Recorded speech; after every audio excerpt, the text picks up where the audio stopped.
உலகத்தோட உயரமான கட்டிடமா இருக்கிற இந்த பர்ஜ் கலிஃபாவை அதிகமா காத்தடிக்கும் போது கீழே விழுகாம காப்பாத்துறது இந்த பூ தான். அது எப்படி வெயிட்டே இல்லாத ஒரு பூவால ஒரு பில்டிங்கை காப்பாற்ற முடியும்? முதல்ல பர்ஜ் கலிஃபாவோட டிசைனை பார்த்தோம்னா அது உயரம் அதிகமாக அதோட அகலம் சுருங்கிக்கிட்டே போகும். இது அவங்க அழகுக்காகவோ இல்லை மற்ற பில்டிங்கோட வித்தியாசமா இருக்கணும்னு பண்ணவே இல்லை.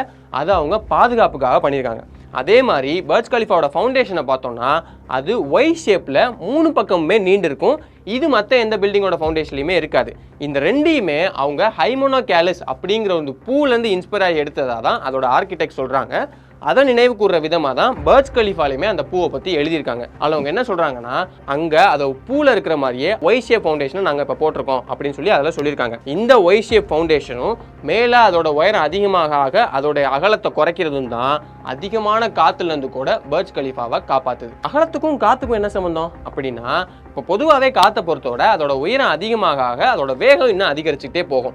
அப்படி போகும்போது அந்த காற்றோட பாதையில் ஏதோ ஒரு பில்டிங் இருக்குது அப்படின்னா அப்போ அந்த பில்டிங்கை சுற்றி வார்டெக்ஸ்ன்னு சொல்லப்படுற ஒரு சுழல் காற்றை அது உருவாக்கும். இந்த சுழல் காற்று அந்த பில்டிங் மேலே ரொம்ப அதிகமாகவும் வேகமாகவும் வந்து மோதிச்சு அப்படின்னா அப்போ அந்த பில்டிங் ஒட்டுமொத்தமாக கீழே சாஞ்சிரும். இந்த மாதிரி பர்ஜ் கலிஃபாவில் நடக்கக்கூடாதுங்கிறதுக்காக தான் அவங்க அதோட அகலத்தை சுருக்கியிருக்காங்க.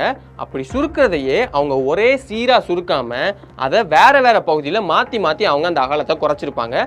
இதுக்கு கன்ஃபியூசிங் த விண்ட், அதாவது காற்றை குழப்பும் முறை அப்படின்னு அவங்க பேரும் வச்சுருக்காங்க. இப்போ நமக்கு நல்லாவே தெரியும் உலகத்தோட உயரமான கட்டிடம்னா துபாயில் இருக்கக்கூடிய பர்ஜ் கலிஃபா தான். 828 மீட்டர் உயரத்தில் இருக்குது.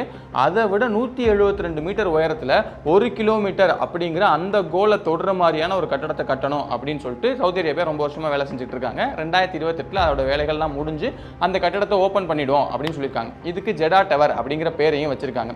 இப்போது நார்மலாக நீங்கள் உயரமான கட்டடம் கட்டுறதுக்கும் இந்த மாதிரி 1 கிலோமீட்டர் உயரத்தில் நீங்கள் ஒரு கட்டடம் கட்டுறதுக்கும் நிறைய முக்கியமான விஷயங்கள் இருக்குது, நிறைய பிரச்சனைகள்லாம் ஏற்படும். ஒரு உதாரணத்துக்கு சொல்லணும்னா கீழே இருக்கக்கூடிய காத்தோட வேகத்தை விட 1 கிலோமீட்டர் உயரத்தில் காத்தோட வேகம் ரொம்பவே அதிகமாக இருக்கும். அது போக இவ்வளோ உயரமான கட்டத்தில் எனக்கு பேஸ் நல்லா ஸ்ட்ராங்காக இருக்கணும், அதாவது அதோட ஃபவுண்டேஷன் ஸ்ட்ராங்காக இருக்கணும். இந்த மாதிரி நிறைய முக்கியமான பிரச்சனைகள்லாம் இருக்கு. இதை டிசைன்லேயே சரி பண்ணி வைக்கிறதா அவங்க சொல்றாங்க. ஆனால் அதுக்கப்புறமா எந்த இடத்துல இப்போ அந்த பில்டிங் கட்டிட்டு இருக்காங்களோ அந்த இடத்துல வந்து சாயில் டெஸ்ட்லாம் பண்ணி பார்க்குறாங்க. அப்படி பண்ணி பார்க்கும்போது இந்த இடத்துல 1.5 கிலோமீட்டர் உயரத்துக்கான கட்டடத்தை கட்டுறதுக்கு வாய்ப்பே இல்லை, அது தாங்காது அப்படின்னு சொல்லிட்டு கடைசியாக 1 கிலோமீட்டர் உயரத்துக்கே கட்டடத்தை கட்டலாம் அப்படின்னு சொல்லி ஃபிக்ஸ் பண்ணி அதுக்கான பட்ஜெட்டா $1.2 பில்லியன் அமெரிக்க டாலர் இவ்வளோ செலவு பண்ணி இதை கட்டி முடிக்கணும் அப்படின்னு சொல்லி அதுக்கான வேலைகளை ரொம்ப வேகமாக அதுக்கப்புறம் ஆரம்பிச்சிட்டாங்க. எந்த அளவுக்கு வேகமானா 2-3 நாளைக்கு ஒரு ஃப்ளோர் அப்படிங்கிற வேகத்தில் ரொம்ப வேகமாக அதை கட்டிட்டு இருக்காங்க.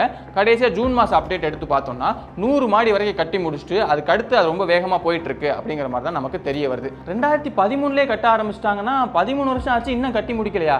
பர்ஜ் கலிஃபாவெல்லாம் வெறும் 6 வருஷத்துல கட்டி முடிச்சிட்டாங்களே அப்படின்னு சிலர் யோசிக்கிறதுக்கு வாய்ப்பு இருக்கு. அந்த யோசனை கரெக்ட் தான். இப்போ என்ன ஆயிடுச்சுன்னா